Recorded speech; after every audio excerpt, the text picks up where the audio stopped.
Lord of the Mysteries. Chapter 644. Laughter. Klein couldn't go against his own wishes to console Frank Lee, nor could he bring himself to tell Frank Lee that not being able to breed red wine fish was a good thing. All he could do was pretend that this was a trivial problem and not provide a response. He walked 2 steps diagonally and circled around the starboard before looking far into the undulating sea. By then, the clouds high in the sky had thinned. The crimson moon's moonlight brightened up the rather dark night. In such an environment, Klein could see the nearby scenery. There were dark clouds that hung low, and he discovered a hurricane swishing back and forth, encompassing an unknown swath of sea. Under the illumination of the silver lightning, fine rain danced amidst the wind, forming a scene that resembled the dawn of the apocalypse. Such a terrifying disaster was only a few nautical miles or even shorter from the future, but the future didn't seem affected. Only the wind had become a little stronger. This is the meaning of a safe sea route, to advance by the side of a storm. Without a good navigator, just traveling normally might push the ship into a disaster. Klein turned his head to look where the ship was heading. He saw a little illumination and fog being emanated. The visibility was extremely low, and using just the naked eye was very difficult to discern if they were in a dangerous or safe zone. Such situations weren't obvious west of Orovie Island. But here, it was common once they took the secret sea route. Klein was just about to retract his gaze when he saw a black, massive object seemingly hiding in the periphery of the storm. A sea monster? He suddenly recalled some of the rumors he had heard at the different bars he had been to. After steering away from the safe sea route, it's very easy to encounter all kinds of monsters. Some of them are behemoths and possess intense offensive power. Once they surfaced from the sea, they could finish it in one mouthful. The future didn't stop advancing. Before long, it closed the gap between it and the gloomy but massive object. Klein finally managed to discern the entity's appearance and discovered that it wasn't a sea monster, but a gigantic sailboat which was even larger than the future. The sailboat was nearly 200 meters long. With its bow and stern raised high, it appeared like a crescent. Its surface was black. The cannons were arranged in 3 rows in an untidy manner on the side of the ship. There was order from top to bottom. Apart from the mast, the portions that extended out of the deck was similarly tall and massive. It was at least equivalent to a 5-story building. This ship's most odd feature was that it only had 1 sail, and on it was the drawing of a black tomb. The death announcer! A heavy voice sounded in Klein's ears. At some point in time, Frank Lee had thrown the silver-scaled fish whose blood had been replaced with red wine away and approached his side. The first mate, who had a bounty of 7,000 pounds, held his head heavy as his muscles remained tense. It was as though an attack would be launched any time from the minute changes of the gigantic sailboat. Death announcer?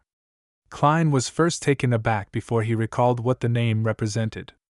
It was one of the most legendary and infamous ships on the 5 seas. It was the flagship of the King of Immortality Agalito. We actually encountered one of the 4 kings. Klein clicked his tongue silently as he uncontrollably entered a highly vigilant state. However, he maintained a superficial level of indifference and calm as he continued looking at the death announcer. Recalling how the second mate of the death announcer, Slaughterer Curtius, who had a bounty of 9,500 pounds, had recently appeared in Nas and warned him, Curtius came to an understanding. He was no longer puzzled as to why he would bump into the death announcer not far from the Gargas archipelago. After putting aside this question, he made connections with even more rumors. And among these rumors there were a number which could be confirmed to be an actual description. King of Immortality Agalito is a middle-aged man who's so pale that he's on the brink of rotting at any moment. The bounty placed on him by a single country reached as high as 100,000 pounds. His former enemies are all dead, regardless if they were pirates, adventurers, or members of a naval fleet. Only the other 3 members of the 4 kings remained alive. He has never entered into direct combat with an official demigod. He is extremely restrained in such matters. No one really knows his exact sequence. No one knows what his beyonder powers are. He's cruel by nature and enjoys killing. He can launch an attack on any person or any ship at random. He liked to find excuses to rip apart promises. Other than his nickname as the King of Immortality, he was often nicknamed the Untrustworthy. Thankfully, I'm on the future. The King of Immortality will likely give Admiral of Stars a free pass. After all, she's one of the 7 pirate admirals. No, the 4 kings and the pirate admirals can cooperate or be at odds normally, apart from the pirate convention organized by the King of the 5 Seas. With the King of Immortality's character, he might not leave any chance of survival. Just as this thought flashed in Klein's mind, he heard a deep, rumbling horn. Whoosh! The sailors who were resting in the cabin jolted awake immediately. Without wearing their clothes, they ran to the different cannons on deck to make preparations to do battle. The future instantly went from a peaceful state to a combative one. Klein turned his head and looked up. He saw that the captain's windows were already open. Katla wore the usual black dress as she stood there and observed the death announcer. She wasn't wearing the thick glasses, and her pitch-black eyes were tainted with some purple, making them mysterious and deep. Indeed, she's also worried about a sudden attack from the King of Immortality. Klein retracted his gaze and looked at the death announcer, which had its tail raised up. At this moment, the 2 ships had just passed each other by. The pirates could see their counterparts on the other ship. Similarly, those pirates were also looking over.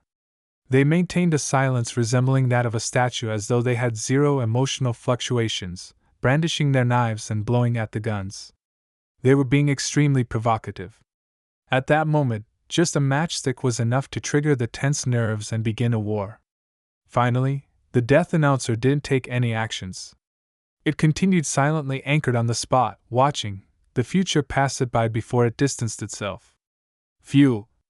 At Klein's side, Frank Lee didn't conceal his exhalation. He produced a smile and said to Klein, "Heh, there has always been many rumors about the King of Immortality's strength. Others say that he's really a demigod, while others say that he's only a Sequence 5. He is able to reach the level of a Sequence 4 thanks to the death announcer. But regardless, he has lived long enough. Tell me, do you think crossbreeding him and my fishes would enhance their survivability?" Frank suddenly had an idea. "First, you need to capture the King of Immortality. Otherwise, make him interested in your fish." Klein lampooned before calmly saying, "You can discuss it with him." Frank Lee was taken aback as he sighed, depressed. "He won't agree to it. He will plant me into the soil." Just as he said that, the death announcer, which had opened a gap with the future, suddenly turned its sails. A shrill laughter which was filled with malice sounded from several hundred meters away as it blanketed the future. "Ha! Ha!" The laughter resounded constantly. It switched from being hoarse to chaotic, sounding like ravings or singing at times. The sailors on deck fell to the ground one after another as they tried hard to cover their ears, but all they could do was struggle in pain. A number of beyonders began to produce fish scales on their bodies. Klein was similarly affected. He felt that his brain was instantly injected with all kinds of thoughts. There were the good, the bad, the bright, and the dark. They were abnormally disordered as they combined with the constantly changing laughter to produce a swelling feeling that could burst one's brain. Klein's facial expression distorted slightly as inconspicuous flesh tendrils began to start wriggling under his skin. If he hadn't experienced the true creator's ravings and Mr. Door's cry for help, or suffer similar torment when he passed the gray fog each time, giving him a certain level of resistance, Klein would definitely be like poison expert Frank Lee, pressing his head, kneeling down with a ferocious expression to resist the pain brought from the terrifying laughter. Klein noticed that some short orange hair was growing from Frank's face, making him seem to transform into a bear. At that moment, the symbols and magical labels on the future's walls, deck, and mast lit up. They became like a resplendent sea of stars in a moonless night. The terrifying laughter, which was either sharp or hoarse, didn't weaken, but everyone was distanced from one another in a second. The sounds that came from a further distance away sounded empty and illusory. Klein's swelling head instantly received reprieve as he used the rest of his strength to look up. Behind the opened windows in the captain's cabin, the Admiral of Stars's face had additional traces of gloominess, and they looked like they would crack apart at any moment, producing horrible items. At that moment, Catlia's palms pressed down on the windowsill as bits of starlight swirled around her, seemingly matching the future which was on the resplendent sea. Whoosh! A squall stirred for no reason as the ship began its own adjustment. Despite the future having so many of its sailors down, it sped up instead of slowing down. It quickly opened up a gap from the death announcer. Klein looked at the room with the mysterious pair of eyes that observed the deck, and he discovered that the windows were rattling from the strong winds without any signs of abnormalities. Whoosh! Amidst the strong winds, starlight descended to form a swath of floating ice, as they dragged the future into a rapid flight. Finally, the death announcer vanished behind it. The terrifying laughter which could make a person lose control or go mad turned more illusory and distant. Franklin lowered his hands and panted before barely recovering. Many of the sailors on the deck were still tumbling about and struggling in extreme pain, but their condition didn't worsen. This ability of the King of Immortality is truly impressive. There's almost no way to defend against it. It's no wonder he's one of the 4 kings. Klein frowned slightly as he sighed. Although he was experienced and rather knowledgeable, this was the first time he was being directly attacked by a demigod in the true sense of the word. He discovered that even Agalito, who was ranked last among the 4 kings, similarly made him feel weak, as though it was impossible to resist. With Agalito's character, will he make the death announcer pursue us?